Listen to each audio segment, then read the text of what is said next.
في 4 مايو 1982 قتل وزير الخارجية الجزائري محمد بن يحيى في حادث طائرة. والمعروف أن الجزائر لعبت دور وساطة، كانت تلعب دور وساطة بين العراق وإيران لإيقاف الحرب. نعم. ومن المعروف أن الوثيقة أو الاتفاق الذي وقع بين الشاه وبين صدام حسين كان في الجزائر سنة 77. نعم، في عهد بومدين. في عهد بومدين. الآن حينما قامت الحرب أصبحت الجزائر تحاول أن تلعب دور الوسيط، لكن إسقاط الطائرة التي كان بها وزير الخارجية مع 13 جزائريا آخر أدى إلى أزمة ربما تكون كبيرة. أنت كيف تابعت الأمر؟ يحيوي كان صديقك وأثر هذا الأمر عليك.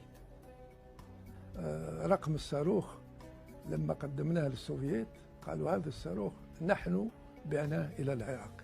نعم. وأنتوا إزاي عرفتوا رقم الصاروخ؟ لأنه وجدنا أطراف من الصاروخ عند جسم الطائرة.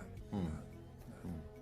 يعني فور سقوط الطائرة أرسلت لجنة تحقيق وتعاون معها العراقيين. تعاون معها كل الدول المجاورة.